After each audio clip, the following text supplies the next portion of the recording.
Ito yung first meal na in-offer sa amin sa Plain Angels. Tapos, dito ko ulit narinig yung sinasabi ng mga attendant na coffee, tea, or me. Ah, charot!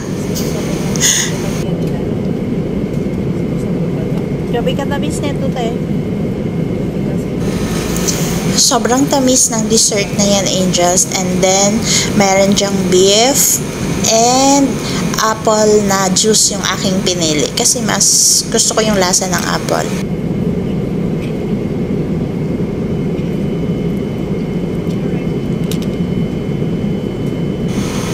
Pinipili ko yung maliliit na slices dito, Angels, para mas madali ko siyang nguyain. After kong kumain, nanood ako ng movie, yung Aladdin. Dahil yan lang yung nakita kong gusto kong panoorin ulit. Habang nagpapaantok that time. And tinitingnan ko kung ano yung mga nagbe-blink-blink dyan na light, Angels. Hindi ko nga alam ko. Sabi ko sa sarili ko kung makakarating pa ba ako ng Jeddah dahil dito. So, takot na takot ako dyan, Angels. Pero feeling ko, ilaw lang yan. Ito naman yung aming second na food na sinerve. So, apple juice ulit ang pinili ko.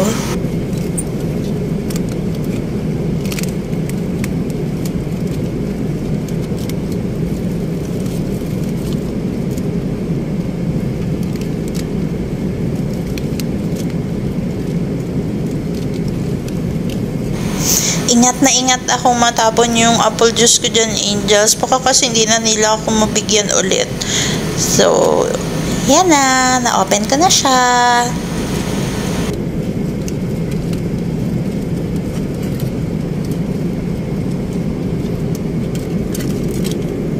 Nasa Saudi na nga ako.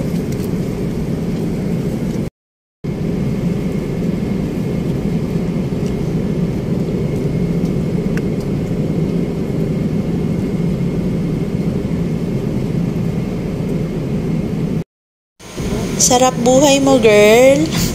Tulog-tulog, tapos kain-kain lang. Pero, Angels, hindi nyo lang alam. Sobrang sakit na ng pang-upo ko dyan kasi parang almost 10 hours na akong nakaupo sa mga oras na yan. Tapos, chika-chika kay ate, nakatabi ko. Nurse din si ate, kaya lang sa ibang area siya na-assign. So, meron siyang connecting flight pagdating sa airport ng Jeddah.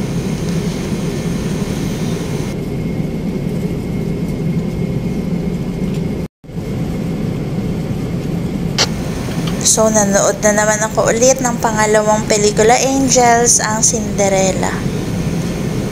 Yan lang yung mga gusto kong panoorin dyan that time, Angels, habang kumakain. And, naghihintay ng oras. Welcome to Jeddah. So, yan na yung parking lot daw yan nila, Angels. Sobrang lapad ng parking lot nila.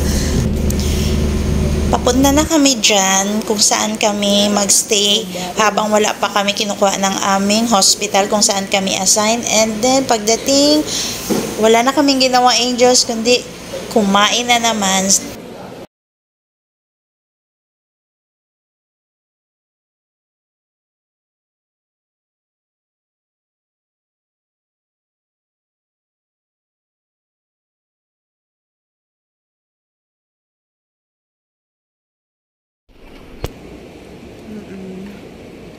So, yun yung bakala.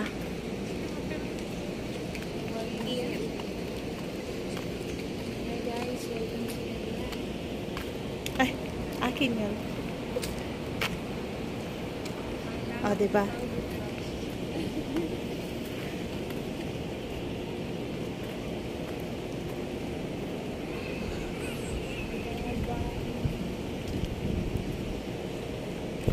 Doon tayo magdaan. Doon ata, doon tayo magdaan.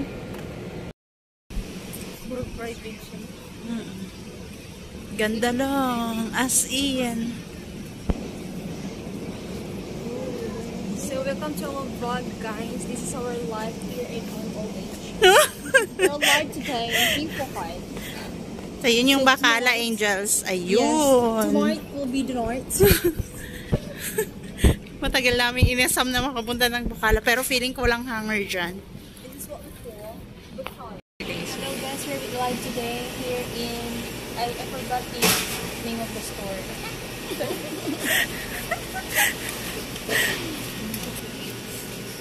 Ayun, Alicate. Inulote. Ito pang rice.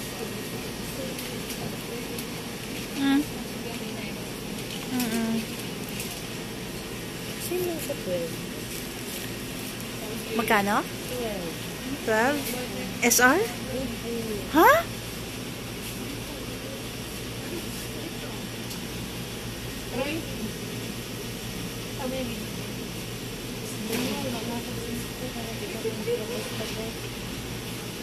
Post mo yung sa FB?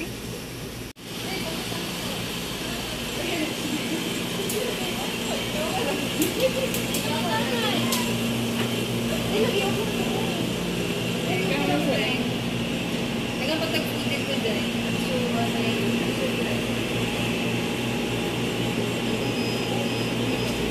Oh, di ba may Coke dyan, gang? Uy, may Starbucks. May Starbucks there. Ano kaya ito, okay? Ha?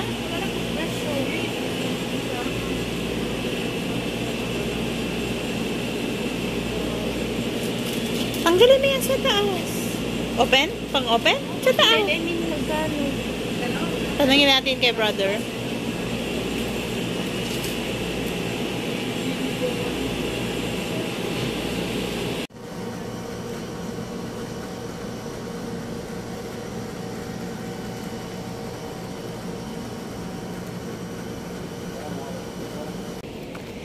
So, Angels, galing na kami ng Bacala, yung parang mini store nila dito. So, bumili ako ng 3-way, yung saksakan, and yung paborito kong juice na miss ko talaga yun, yung Caesar na mango flavor. So, ipakita ko sa inyo mamaya. And, happy lang kasi parang back to barracks na naman ako. Ito yung unang country na napuntahan ko 7 years ago. Ay, no, year 2013. Nandito na po ako sa Saudi. Sino? Si Juan. Pag meron na? Sana all. Si Alonso. So, Angels, ito yung mga nabili ko sa Bacala. Meron eh. Chinek naman ni brother. Pinaka-importante sa lahat. Ito yung nakalimutan ko kasi dapat pala 3-way na pala dito. And, ang pinaka, na-miss ko. Promise, Caesar. Oh, yan. Oh, inumin ko na. Kasi na-miss ko, diba? Yung mga bagay na nami-miss, dapat laging kinakasama yan. Yes. Para masaya ang buhay.